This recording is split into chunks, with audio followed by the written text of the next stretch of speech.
Enggak, dia pernah kerja di Istrinya dijual sama bapak nggak sama teman-temannya ke teman sama bapak? saya. Dijual Iya. tangan dia sendiri. Dia tadi jawabnya iya.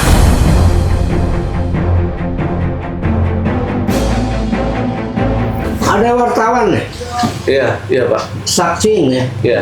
Iya, Pernah saksiin. membohong saya. Iya. Percayain pala. Iya. Kalau sampai berbuat macam-macam sama anak saya.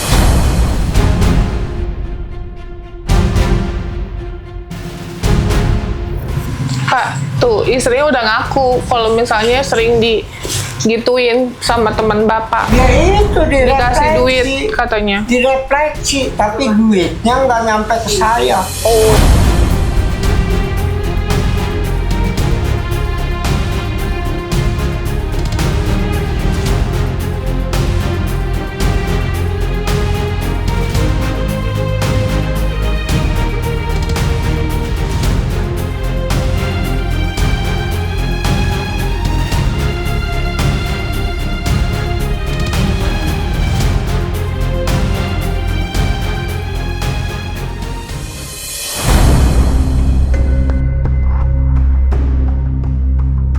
Assalamualaikum warahmatullahi wabarakatuh. Alhamdulillah ini kita tadi nyampe yayasan dan sekarang kita ada di jalan menuju ke rumah singgah yang dari Dinas Sosial Kabupaten Tangerang. Iya, UPTD Panti Rehab ya, PMKS lah, punya Kabupaten Tangerang ya. Oke, jadi tadi udah berbincang-bincang sama UPTD PPA dari Kabupaten Tangerang, Ibu siapa? Ibu Irma, Ibu Kepala Irma. UPTD. Karena kemarin kan berita yang sudah disampaikan oleh Ade ini bahwa Ade ini ada tindakan Dugaan tindak pidana kekerasan seksual. ya yang diduga pelakunya adalah teman-teman Ayahnya.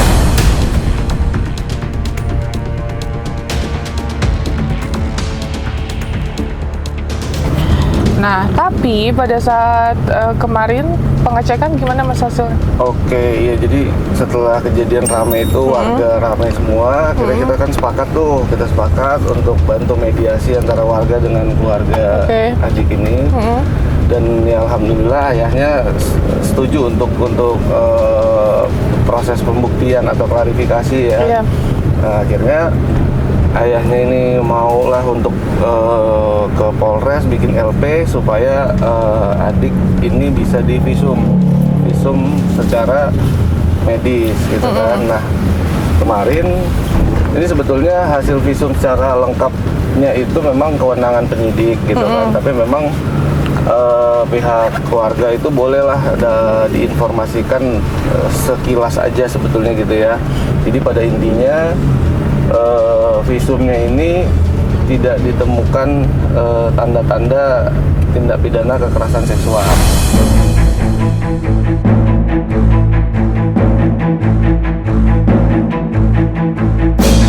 Gitu. Jadi saat ini kita pikirkan langkah selanjutnya. Akhirnya kita kontak ke Pemda Kabupaten Tangerang, itu PTD PPA-nya untuk bantu solusi bagaimana ini, sedangkan proses kepolisian sedang berjalan.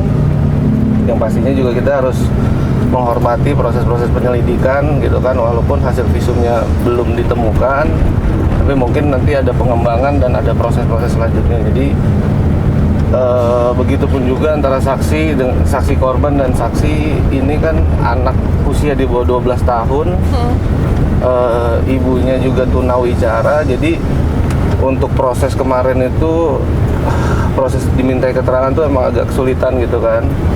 Jadi rencananya ini akan dirujuk ke panti yang memang punya spesialisasi itu. Ya.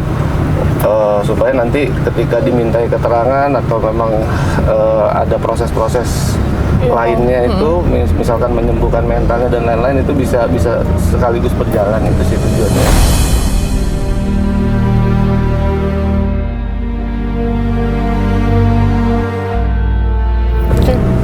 Karena bingung juga guys di yayasan, kalau misalnya ibunya bicara bahasa isyarat itu pengasuh nggak ada yang mengerti gitu, makanya banyak pengasuh yang ngomong ini teh minta apa lah. Aku juga nggak ngerti karena aku belum pernah belajar untuk bahasa isyarat gitu. Itu kan harus khusus ya, nggak bisa juga kita otodidak gitu. Nah terus terkait pernyataan dari Ade ini juga ya Mas, kok agak berbeda-beda ya Mas? Iya, cenderung berubah-ubah. Nah nih guys, ini videonya.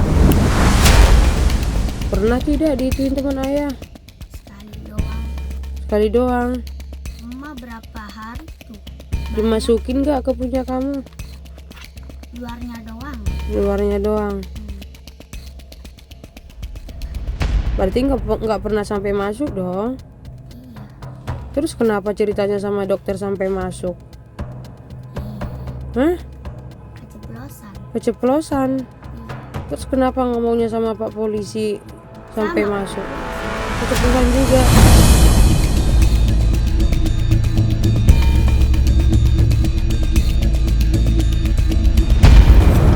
Nah itu dia videonya. Jadi statement adanya ada yang bikin kita bingung, ditanya yang kedua, ketiga itu jawabannya berbeda, tidak konsisten gitu.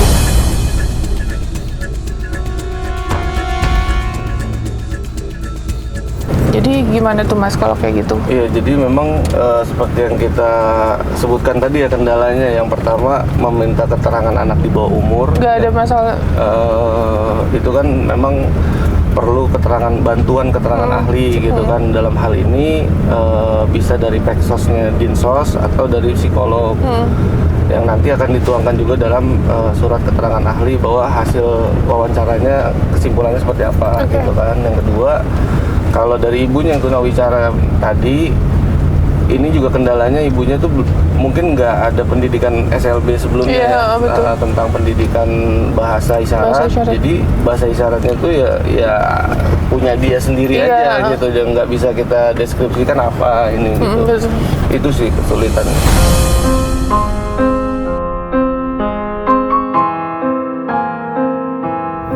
Nah, nih kita tanya lagi ya, Adek, gimana kabarnya? Baik. Baik, sehat? Gimana selama di yayasan? Nyaman nggak? Nyaman, emaknya gangguin terus. Mamanya siapa? Oh, mamanya gangguin, kenapa? Pulang-pulang terus. Apa? Ketemu. Minta pulang, Minta pulang. Kalau kamu nggak mau? Nggak mau, rasanya enak di betah. betah, tapi emaknya aja yang nggak betah. Enak gimana? Enak maksudnya? Di yayasan ngapain aja? Dapat apa aja? Makanan, nonton TV lah. Makannya enak ya di sana ya? Sesuai dengan apa yang kamu mau ya? Enggak. Hah? Pak, makanannya bebas, mau apa aja. Iya, sesuai apa yang kamu mau, itu namanya sayangku. Soalnya dia request kayak mau makan nasi goreng, mau makan mie goreng, terus mau makan, aku mau nugget, aku mau apa, itu dia siapin apa pengasuhku gitu. Nah tapi emang berantem mulu sama ibunya Mas selama di yayasan. Gak ngerti dia tuh, ntar teriak-teriak ibunya. Kenapa ibunya teriak-teriak malam-malam? Pulang. Katanya. Terus? Udah pulang terus mau ketemu siapa? Lampung. Ketemu siapa? Lampung. Lampung siapa? Lampung itu, Orang. iya, Lampung tuh kalau diceritain sama Ade ini, Lampung tuh sosok orang yang sering diceritain ayahnya, dicemburui lah sama ayahnya bahwa sosok ini Punya hubungan dekat sama Iya. hubungan spesial sama ibunya gitu. Iya betul. Emang pacarnya?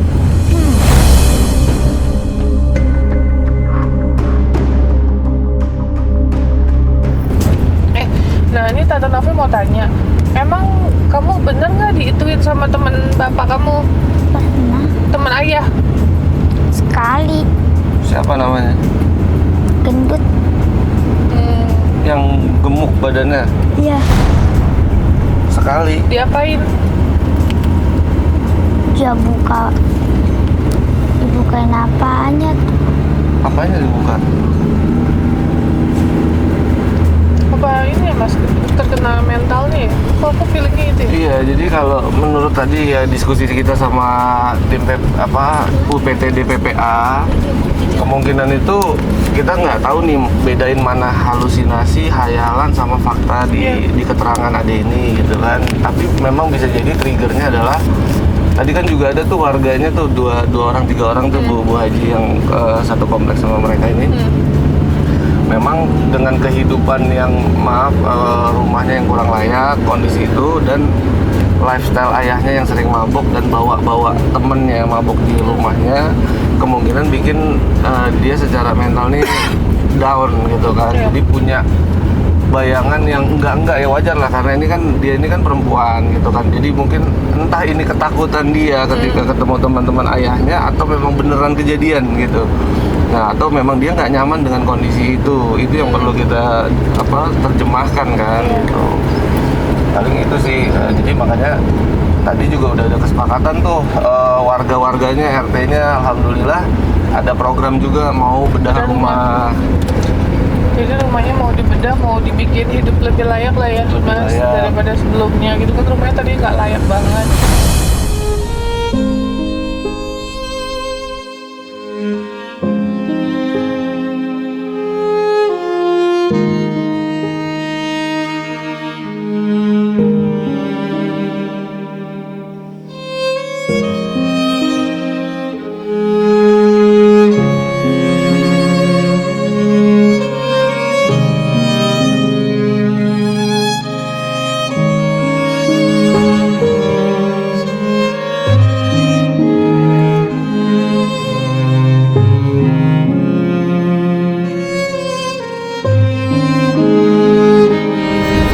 Tapi sebenarnya itu kan juga bukan rumah si bapaknya ya, bukan rumah asli. Iya, kalau dari secara KTP atau identitas memang ayahnya itu bukan di situ, tapi di situ rumah ibu ayahnya. Betul. Nah, jadi setelah ibu ayahnya ini meninggal, mereka pindah lah semua ke situ. Tapi tadi juga ada cerita tuh dari keluarganya, dari keluarga bahwa keluarga ibu ini, ibu Ines ya. Dulu tuh dia di komplek itu termasuk golongan orang mampu sebetulnya. Iya, orang kaya deh. Pernah inilah orang berada. Orang berada karena ayahnya mungkin kerja di salah satu BUMN yang besar lah. Gitu. Tapi memang ya qadarullah ayahnya meninggal, ibunya meninggal, dia jadi terlantar. Iya, betul. Gitu. Dan dengan kondisi yang tunawicara.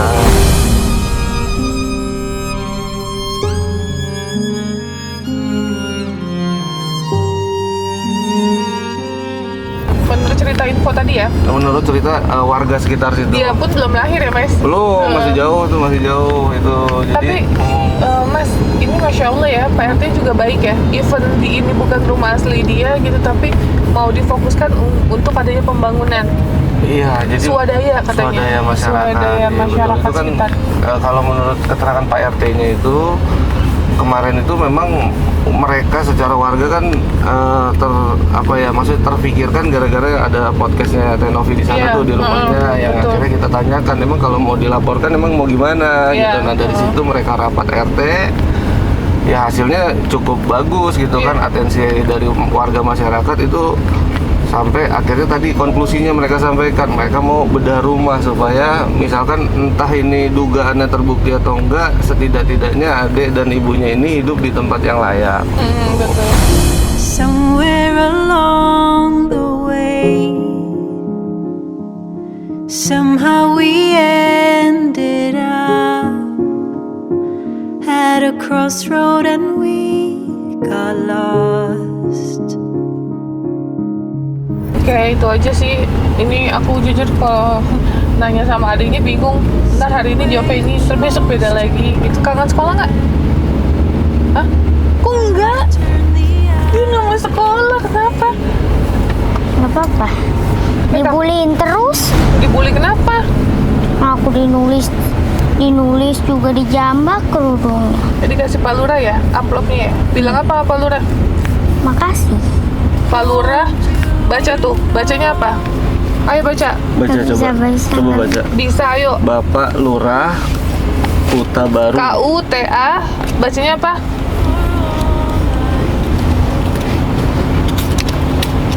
Kamu kelas berapa ya? 3 Kelas 3. makanya. Ke Zahra. Belum bisa baca.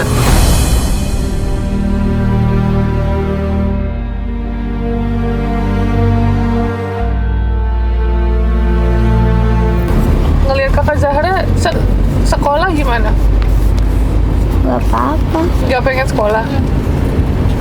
Kenapa nggak pengen sekolah? Dibully terus. Dibully gimana bulinya? Aku nggak salah apa-apa, ya udah dijambak, dipukul-pukulin pakai sapu, Lapor gak sama gurunya? dilapor, Terus? dimarahin. Aja besoknya lagi jambak lagi nyampe aku sakit.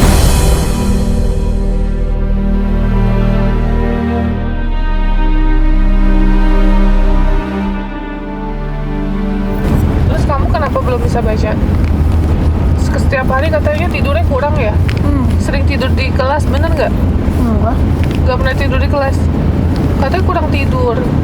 ya bang. Karena setiap malam aku dapat info. Setiap malam itu bapaknya pas sering minum-minuman, teriak-teriak ya mas, mabuk gitu. Terus ya notabene ngeganggu anaknya beristirahat. Nah besoknya dia sekolah tuh keganggu katanya sekolahnya, makanya ya dia secara apa ya kelas 3 dan umur 9 tahun tidak bisa baca karena tidak ada bimbingan juga. Setiap hari hidupnya monoton, bapaknya begitu, dia nggak ada yang ngajarin, nggak ada yang peduli gitu Ya, loh bahkan mas. tadi dari warga aja juga bilang dia sering kalau pulang sekolah ya dia sering diajak mulung gitu. Iya, sampai jam berapa mulung? 9. Sampai jam 9 malam.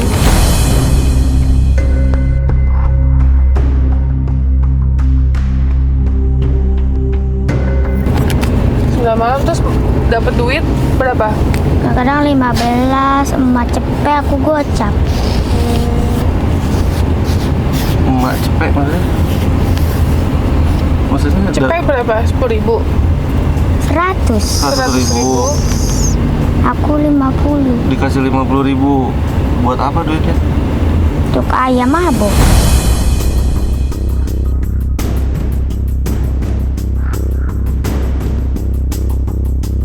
Terus dibeli ciu.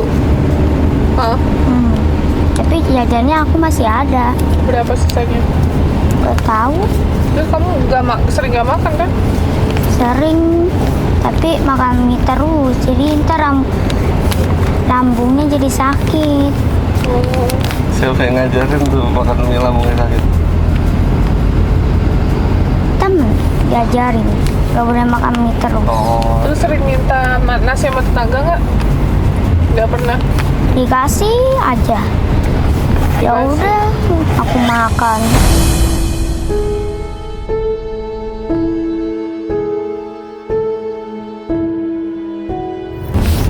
Sayang nggak sih sama mamanya? Sayang. Sama ayah? Mau, Sayang. mau menyampaikan apa?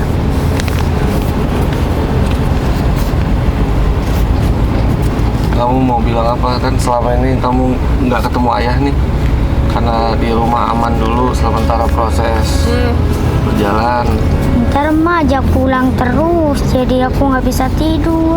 Kamu katanya sayang ayah tapi kamu nggak mau pulang, gimana tuh? Dia udah nyaman mas di yayasan. Oh gitu. Ngomong sama pengasuh nggak mau pulang. Oh.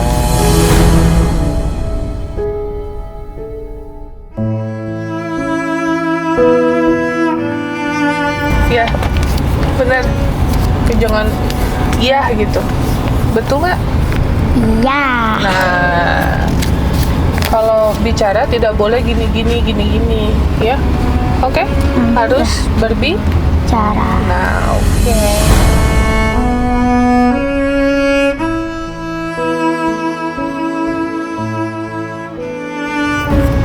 Sekarang kita mau kemana? Kita mau ini kan jadi nanti ini serah terima ya. Serah terima dari yayasan kamu kan udah bantu evakuasi ini selama proses ini dan memang sebagai LKS atau lembaga kesejahteraan sosial kan memang ada durasinya gitu kan, dan itu kita udah sampaikan ke UPTD PPA-nya merespons ini mau Respon kita dengan sangat baik ya? sangat baik, sangat cepat dan ya akurat lah ya gitu, sesuai dengan kebutuhan yang memang dibutuhkan oleh adik ini dan ibunya.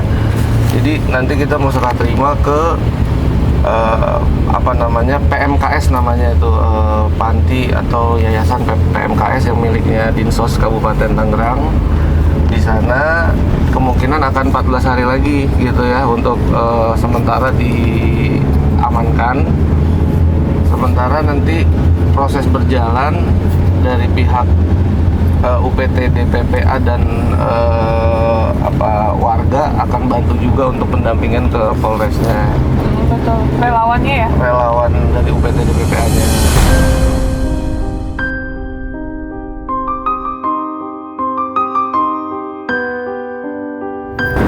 Yaudah guys, nih kita on the way dulu ya. Kita ke pantinya untuk penyerahan Adenova dan juga ibunya sesuai dengan SOP-nya ya Mas ya. Ya, prosedur izin dari yayasan. Ya betul. Itu jadi ya mohon doanya aja sekali lagi, semoga Ibu Ines dan juga adik Mawar aja ya, adik Mawar ini mendapatkan kehidupan yang lebih layak daripada sebelumnya, terus mendapatkan haknya juga sebagai seorang anak untuk bersekolah, untuk mendapatkan pendidikan, terus orang tua yang sayang sama dia gitu.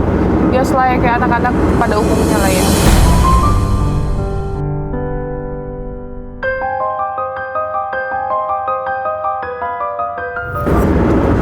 Nanti kita follow up juga sama Pak RT, Bu RT, Pak RW, Bu RW ya, untuk kelanjutan dari adik ini dan Ibu Ines seperti apa. Tapi jujur yang jelas sih, kalau aku pribadi aku pengennya Ibu Ines mungkin sama keluarganya akan lebih baik ya Mas yang ada di Jawa. Sebenarnya sih, kalau emang itu terjadi, kita siap untuk mengantarkan ke Jawa gitu ya. Jawa Tengah katanya, tapi aku nggak tahu Jawa Tengah di mana. Tapi menurutku sih itu yang terbaik. Karena ya kalau udah peminum apalagi edik itu ya Mas, itu ucapannya ucapannya iya doang, tapi nggak bisa dipertanggungjawabkan gitu. Tapi ya semoga ya namanya manusia bisa berubah, kita berharap semua kehidupan jauh lebih baik, bapaknya, ibunya, anaknya, semuanya, dan masyarakat sekitar juga alhamdulillah udah sangat-sangat baik. Jadi aku ucapkan juga terima kasih banyak untuk Bapak Lurah Kuta Baru, Pak RT, Pak RW, warga masyarakat sekitar yang sudah terus serta membantu kita menginformasikan dan berkontribusi dalam kepeduliannya membantu adik Mawar ini dan juga Bu Ines ya. Setelah itu kita serahkan kembali kepada pihak kepolisian seperti apa langkah selanjutnya. Tapi yang jelas intinya kita sudah berjuang dan berusaha untuk memberikan laporan ya Mas, sesuai dengan keterangan apa yang disampaikan oleh adik Mawar tersebut.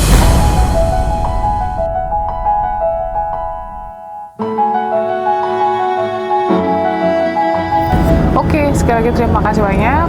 Assalamualaikum warahmatullahi wabarakatuh. Thank you guys.